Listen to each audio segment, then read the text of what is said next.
Facebook's launch of its new profile page will include a tutorial on all the new features, and for a while you'll be able to choose between staying with your old profile or upgrading to the new, where you'll get to tell your friends who you really are. We decided to take the opportunity of the launch to find out more about who Mark Zuckerberg really is.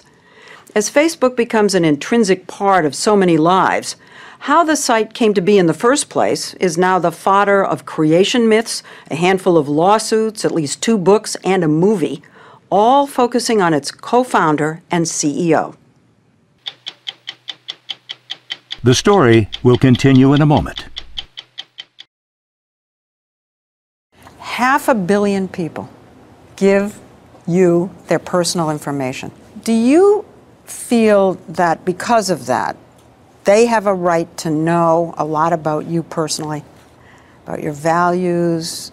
Yeah, I think that because of that, we have to do a very good job of communicating as a company, really. No, you. I'm talking about you, Mark Zuckerberg. Is it important to know who's running Facebook in light of that? It is. I mean, Interest in what makes Mark tick has heightened since the release of the movie The Social Network that depicts him as a callous genius who betrays friends and principals to protect his creation, Facebook. If you guys were the inventors of Facebook, you'd have invented Facebook.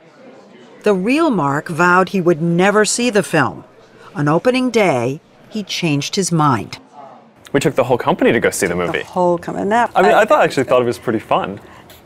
But my question is, was it hard to watch for you? You know, in watching it, it's pretty interesting to see what parts they got right and what parts they got wrong. I think that they got every single T-shirt that they had the Mark Zuckerberg character wearing right. I think I actually own those T-shirts. Come on. And they got the sandals right and all that. But I mean, there were hugely basic things that they got wrong too. I mean, they made it seem like my whole motivation for building Facebook was so I could get girls, right? And they completely left out the fact that my girlfriend I've been dating since before I started Facebook, right? So I mean, that's just like... Wait, what? Say that again? Your current girlfriend, you were dating back then? Yeah, I've been dating my current girlfriend since before I created Facebook. Yeah, I mean, and yeah. You know, I've heard two reactions. One is about you very personally, and it's not so flattering. The other is that, wow, he's a really great entrepreneur. I get two reactions too, but they're actually a little bit different from the ones that you said. There's a set of people who I think have been following the Facebook story who I think had a deeper analysis of which things in the movie were true and which ones were false and all that. Then the rest of people, I just think were pretty surprised and even amazed that, like, wow, Facebook is an interesting enough thing to make a movie out of, or this Mark Zuckerberg person, I'd never heard of him, like, this must be interesting. And I can't tell you how many messages I've gotten from people who use Facebook writing in to say, this movie was really inspiring to me. After seeing this movie, I want to start a company, or I want to go into computer science, or I want to study math. And if the movie had that effect on people, then awesome, right? I mean, that's great. You almost sound enthusiastic about this movie. That part. That part. Got it. That part. When you say you had this idea... One part he doesn't like has to do with the Winklevoss twins, Tyler and Cameron. Excuse us for inviting you in. In real life, they're Olympic rowers who claim that when they were at Harvard, they had the idea of a university-based social networking site first. That in 2003, Mark agreed to work on their project, but instead, they say, he ripped them off.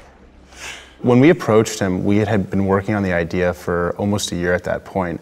We had a sophisticated code base. It wasn't an idea scribbled on a napkin. It was a very sort of mature idea, and we brought him on to bring it to completion.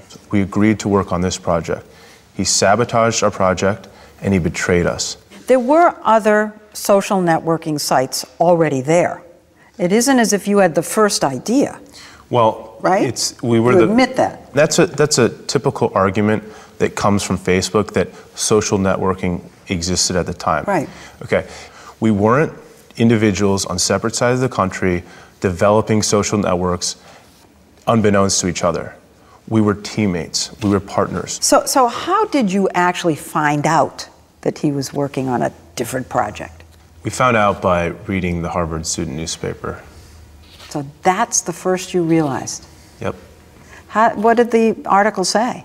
It said to the effect, Mark Zuckerberg launches the Facebook.com. It described a bit about it. We turned to each other and we said, isn't that the Mark Zuckerberg that's working with us on the same project? So they sued, and in 2008, the case was settled out of court for a reported $65 million. But the twins have since appealed, arguing that Facebook misled them about the value of the stock in the settlement. Why are you pounding away at this when you're making so much money? This is all about principle. Well, I have to be honest with you, it doesn't look that way. It looks like it's all about money. No, you will have I'm not sure anybody can quite put themselves in our shoes and understand what it must have felt like to start an idea in 2002, to approach a fellow student in 2004, to have it stolen, sabotaged, ripped off. Recently leaked instant messages, reportedly from Mark's old computer, suggest he did deliberately delay the twins' project. That he premeditatedly sandbagged us because he knew getting there first was everything. There wasn't room for two social networks at Harvard and universities around the country. What do you say to people who say, come on, give the guy a break? He was 19 years old. I know that when I was 19, I wouldn't have behaved that way. I would have, certainly not betrayed fellow classmates. Okay, big question. You guys on Facebook? Yes. Get out of here. Let me ask you about the Winklevoss twins. They sued. You settled. Mm-hmm. They're still coming after you. You know, it's hard for me to fully wrap my head around where they're coming from on this. Early on, they had an idea that was completely separate from Facebook, and that it was a dating site for Harvard, and I agreed to help them out with it, to help them, right? I mean, it wasn't a job. They weren't paying me. I wasn't hired by them or anything like that. And then the idea that I would then go work on something completely different like Facebook, and that they would be upset about this all these years later is kind of mind-boggling for me. Now, I mean, this is another thing that I think the movie really missed is, they make it seem like this whole lawsuit is such a huge part of Facebook's history. I've probably spent less than 2 weeks of my time worried about this lawsuit at all, right? Maybe you should have worried about it a little more. Maybe I should have early on, right? Yeah. But I guess the point that I'm trying to make is this has never been a big deal to Facebook or its evolution. Do you feel any remorse at all about the twins or anything that happened with them? I mean, after all this time, I feel bad that they still feel bad about it. Kara Swisher, editor of a website about high tech, says she doesn't feel sorry for the twins. I'm sorry, they got paid $65 million for one medium idea that they never could have made into anything. Well, you sound very sympathetic to Mark as an individual, to me. In this case, yes, because he is the entrepreneur. I mean, I think he definitely tried to screw with the Winklevoss. That's clear. He promised to do a service for them he didn't do. He did. But he also did build the business without their help. You are famous for coining the term toddler CEO about Mark Zuckerberg. I did. That was 3 years ago, Yes. and you told us that you thought he was inexperienced and Yes. way too young to run this company. Yes. 3 years later. He's done a great job. He's a prodigy. The toddler's a prodigy, as it turns out. When I was here 3 years ago, they were calling you the toddler CEO, and they don't say that anymore at all. This is a tough question, but try. Mm-hmm. How would you grade yourself as a CEO, as the leader of this business? I mean, that is a hard question. That's a hard question. I also don't think you can ever win by answering that question.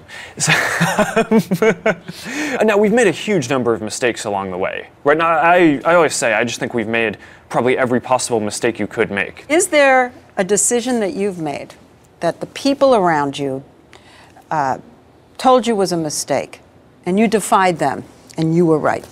The most famous one, I think, probably has to do with selling the company, right? I mean, in 2006, right. We had this opportunity to sell the company to Yahoo for $1 billion, and we turned that down. I think a lot of people at the time thought that we should sell the company. Absolutely. But, I felt really strongly, and I think like now people generally think that that was a good decision. Since that decision, the company has grown considerably. Estimates are that if there were an initial public stock offering, an IPO today, Facebook would be valued between $35 and $50 billion. Are you ever going to have the IPO? Ever? You know, It's like maybe. you can't let go. You can't let go? You can't let go. I don't think it's letting go. Here's the way that I think about it. A lot of people who I think build startups or companies think that selling the company or going public is this endpoint, right? It's like you win when you go public. And that's just not how I see it. You're 26 years old. You know? You feel old? Yeah. Yeah. Running this giant company. Your personal worth is said to be $6.9 billion. Do you ever just pinch yourself? Do you ever just say, wow, this happened to me? I mean, it is pretty crazy. Go to 60minutesovertime.com for a guided tour of the Facebook redesign that launches tomorrow, sponsored by Pfizer.